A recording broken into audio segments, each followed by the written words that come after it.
Happy Sunday, everybody. Today we're looking at Scale Train's Rivet Counter Tier 4 Gevos.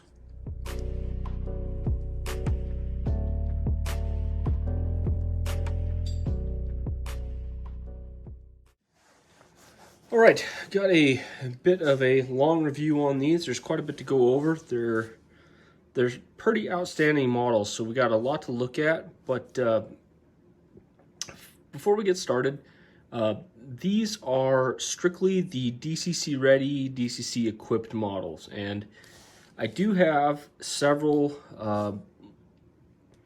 Tier 4 Gevos with the lock sound pre-installed on them, and I considered doing these all as one review, but I think it's probably pertinent to split them into two different reviews because honestly, as of right now, I think the DCC equipped or DCC ready engines, depending on your price, is probably the way to go for bang for your buck. And I'll definitely get into that more in the sound review, and I think I might do that if not next weekend, the weekend after. So these are relatively close to one another, but these are coming in at a pretty good price point right now, and I wouldn't overlook them just because they don't have sound. So before we get into runnability, let's go ahead and take a look at this thing.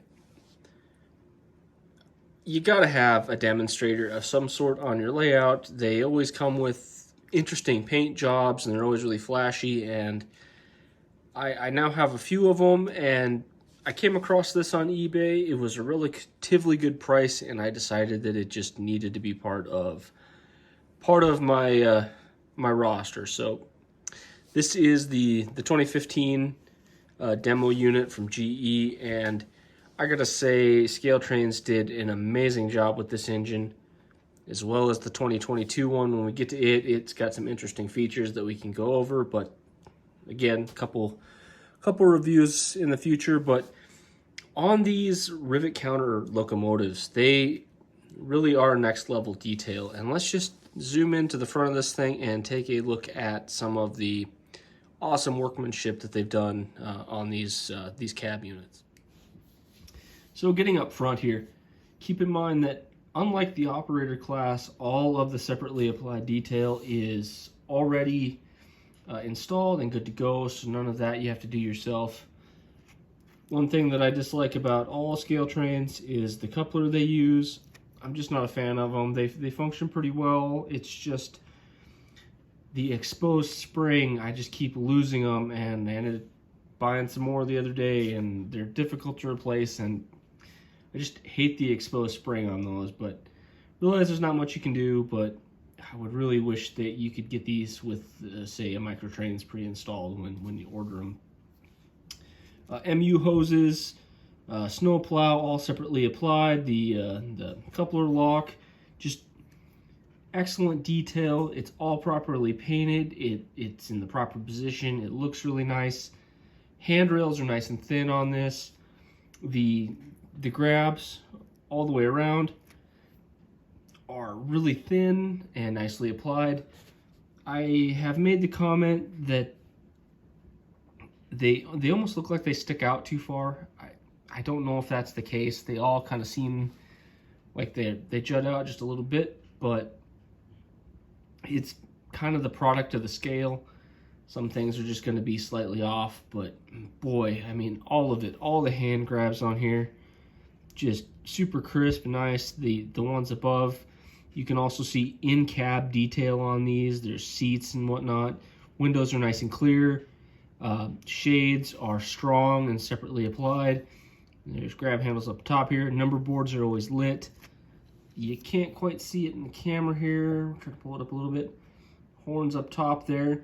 Small and strong. It's not a flimsy horn. It's well attached there. That's an awesome little touch. As we continue to move across this, excuse me, all of the ventilation, the grills and whatnot have really quite good depth on them. And then they do look like they individually paint some of the ribs on there just to give it a nice look. While we're in this, the safety rails and safety steps are all pre-painted. That's an awesome detail. That's a whole lot of added value and also a hassle you don't have to deal with. This particular model, the trucks are pretty standard. They don't have the heavy ballast or the BNSF. I'm not really sure what it's called, but where they like decouple a couple of the wheels and lift up on one set to get more tractive effort. We'll look at that on the BNSF version here, but these are just kind of the standard GE trucks. They're nothing to really write home about on these, but they are nice and crisp and look really good. All the fill ports on the tank are painted. That's nice. All the details are painted. The walkway, you can't really catch it on camera, but the maybe you can get a little bit there. The diamond pattern or what have you, the tread pattern on the walkways is, for lack of a better word, perfect on these. They do really look good. I'm not totally sure. I would assume that most of the details on this are prototype accurate. I haven't done a whole lot of looking into this. Sorry about that. Local curfew whistle went off, so that was kind of set me back there. But anyway, continuing on. Again, grills are nice and crisp and look good. Handrails are thin and relatively strong. That's a good feature. The body molding on this, as you can see, the door panels are super deep and well defined. That's awesome. All the separately applied details, the words easily legible. And then as we get back here, same as front, safety hand railing, safety steps, all that's good. Painted locks, hoses, all good there. But the real standout on these, when you get one in front of you, is the detail on the rear radiator grills. Now this has the larger Tier 4 setup, and I gotta say they do a wonderful job getting that looking nice and accurate. A couple more handrails and nice little details in there. Honestly, this engine is gorgeous. I love it. I can't see myself ever getting rid of it. It's just such a cool addition to have on your layout. Okay, so we're going to take a look at the BNSF now, and some of the detailing on it you're going to have to excuse because of certain circumstances. I purchased this item on eBay, and honestly, I thought I was getting scammed. I was scammed, I guess I should say, but price was right on this. It was in the box, ordered it up, got it here. And I pulled it out of its packaging, and it was absolutely covered in globs of super glue all over the place. The previous owner broke a bunch of the hand railings off and tried to super glue them back in place, and it was just a mess. And I can see why he kept it in the package when he took the pictures on eBay. Matter of fact, if on the bottom of the fuel tank, he touched super glue and thumbprinted the bottom of the tank, and I sent all the pictures into eBay, and essentially the seller ghosted me, and eventually I got my money back. So here I am, I guess kind of with a free engine. It kind of set me back some money for a little bit of time, but I don't know why the guy even tried selling it. He told me it was new, just unbelievable. But anyway, I figured it was a free engine anyway, and the body was absolutely trashed. So I might as well go ahead and weather it up and give it kind of a dingy look. So if you see any spots that look like there are globs of super glue, the answer is yes, there are globs of super glue there. But anyway, a couple of the differences on this. Here is that stupid spring that I mentioned. All of my scale trains locomotives will talk about that. Hate that. Please get that fixed. Anyway, safety railing, like I said, all pretty good. A little bit of the nose detail here that is slightly different on this model. You can kind of see there's a door there. Again, you can see all the cab detail, different antennas up top here. And the grills are really good on this as well. Here is the the other truck design I was talking about, when we get to the sound locomotives, you can see some of the heavy ballast ones. I've got that CSX model that has them. We'll take a look at that. This has the extra tractive effort unit on there. I'm not really 100% sure I know how they work. I just believe they lift a couple of the wheels so you get more pressure on a wheel or two, however that works, and then yeah, you get better tractive effort. Something I guess BNSF just orders, but these are those trucks. Really excellent detail. It is just absolutely a gorgeous model. Since we're looking at this side, again, all the doors and grills look great. Different horn detail on this one. The molding for the tanks is super deep and recessed. You can really see them in there. It doesn't look like just a big molded piece of plastic. They did an excellent job getting that looking nice. And then yeah, here we are at the rear truck. Same idea, a bunch of extra molded on detail there. You can see some of the nasty super glue and what have you stuck there.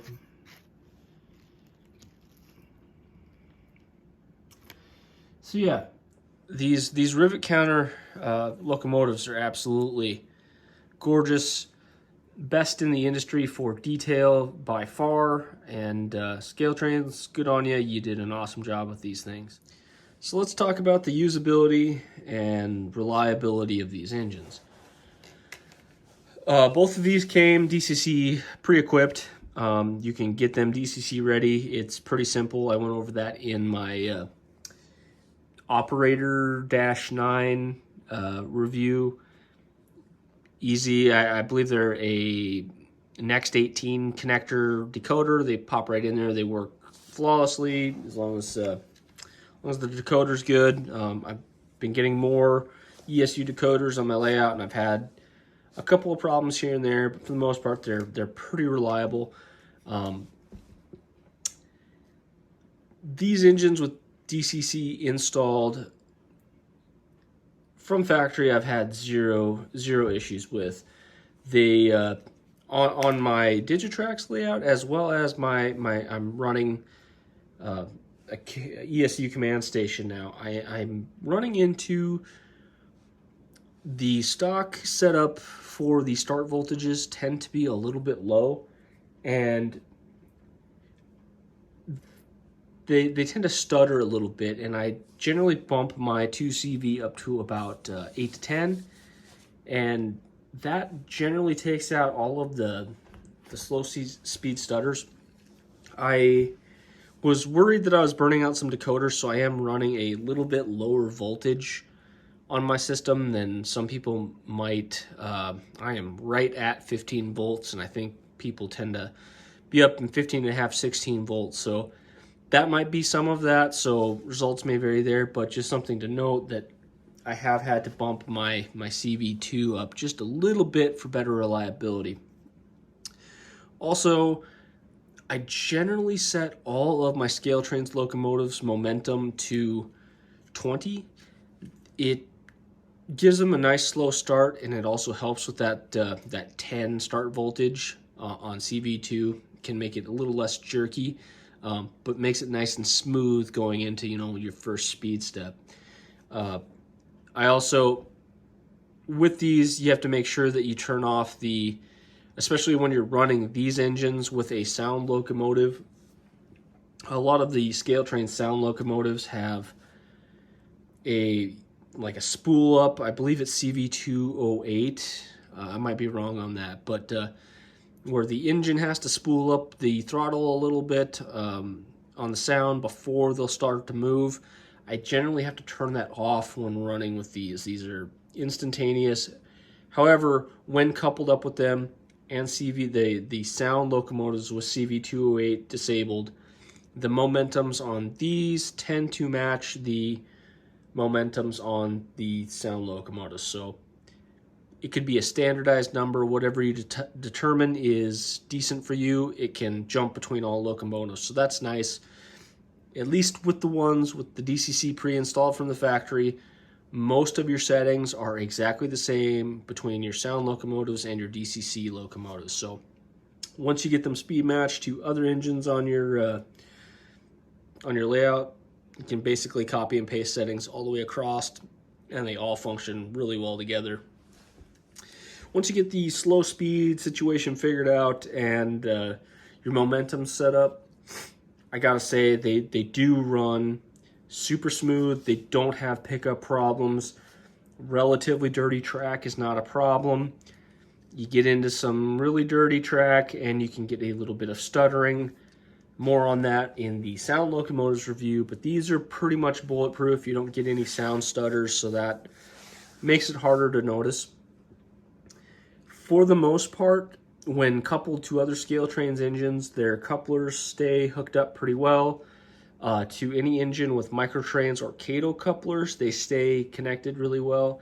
However, I did have issue with the Athearn I think they're McHenry style couplers, I guess, I'm not sure, but they're always on Athearn locomotives. I did have some issues with staying coupled to those, and I honestly think that is the Athearn coupler problem. So even with the Scale Trains style coupler on these, they are pretty much 100% reliable. They just maybe don't talk well with the Athearn couplers, so just something to be aware of. The other thing, the couplers on these don't have a whole bunch of right to left throw. Really short shank couplers and certain types of cars, these can tend to cause them to jump the rails when going around relatively tight bends. I don't have super tight radiuses on my layout, but I have noticed it a few times.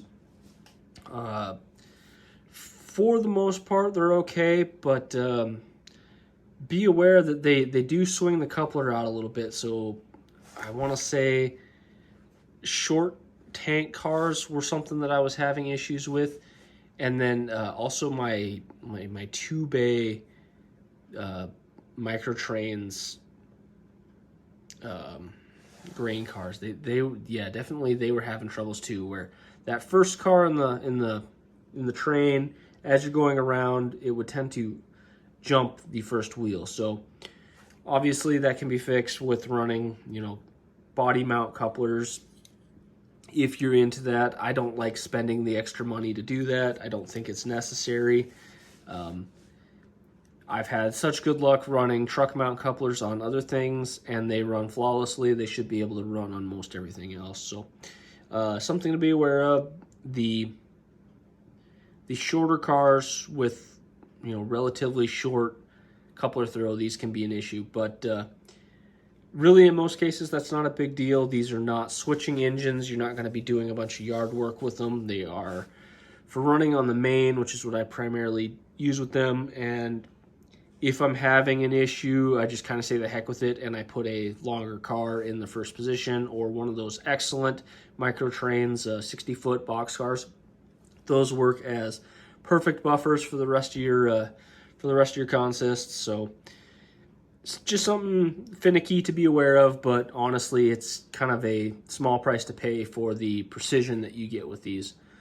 Also, when it comes to the motors on these, I don't notice a whole lot of heat coming off of them, even in heavy pulls. The engine that they were running with in the pre-review run was a Broadway Limited Gevo. Closest thing that I had to kind of run with this, and as a matter of fact, it's generally permanently consisted with this engine right here. They just seem to run well together. That Broadway Limited Gevo tends to heat up substantially more than these do, so probably better motor design, although they pull just as hard as that Broadway. I'll say that these have some grunt behind them.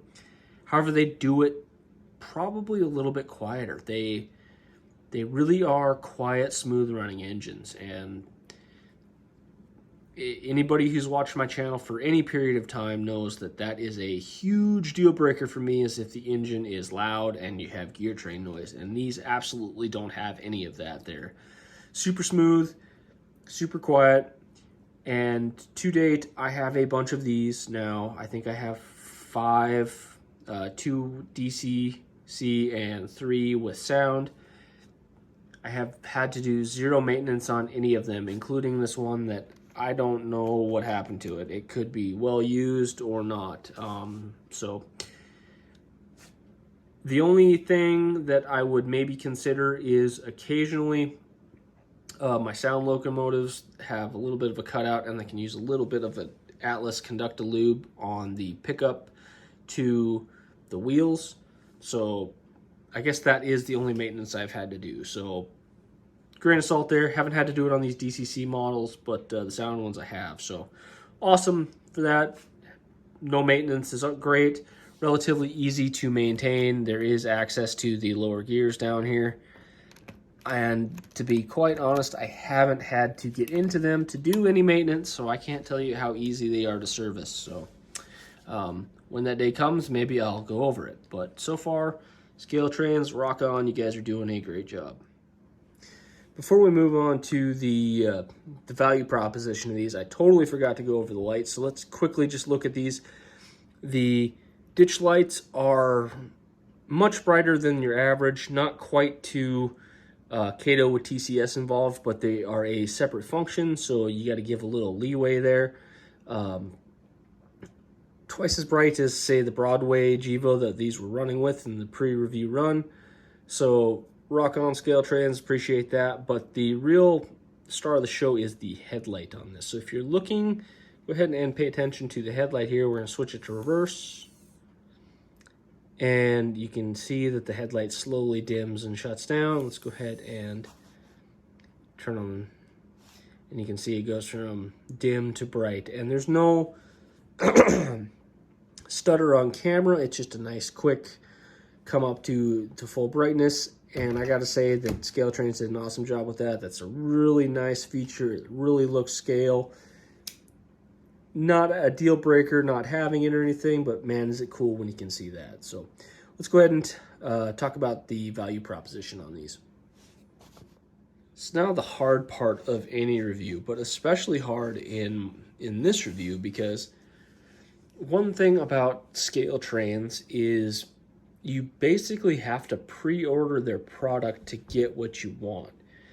Dealers don't generally have stock on hand for very long, and Scale Trans doesn't keep any back stock for that I'm aware of. So a little bit different than your normal purchasing of an engine. You just want to go buy a Cato. Generally, there's some sort of engine in stock, and you can usually find what you're looking for. These, on the other hand, you generally have to hunt to get. And I've been lucky, and I have found some deals on some of them, but I have put in countless hours on websites and eBay to do so. And for the average person, it's unfortunate because I think they're missing out on some of the hobby's best engines. And the reason why I prefer these engines to the sound locomotives, I'll get to this in their review more in depth, but the Tier 4 Gevos are pretty quiet running engines anyway. So other than having access to the horn and some advanced functions, you almost can't hear the Tier 4 Gevos running on your layout. So other than cool factor, they don't have a whole lot of added value compared to these engines. And these will do 90% of what those can do, and they don't lose any usability, not having a lock sound decoder in them. These lock pilots work just fine. And frankly, the price point that these come in at is so much better than the sound locomotives that I don't know that you can beat these. The Dash 9s will be a different situation, but these Tier 4 Gevos, I really think the DCC equipped engines are the way to go. They don't charge any real markup. So say you bought a DCC ready engine and you wanted to put your own decoder in it, it's really easy to do, and there isn't a whole lot of price difference. For the most part, throughout the years, there's different pricing, but the going rates that I'm finding is $130 to $135 for a DC engine, DCC ready, and about $150 to $165 for one of these engines that was DCC pre-installed. And a lock pilot decoder is about $30, so there's really not a price premium there. However, there's a big but there.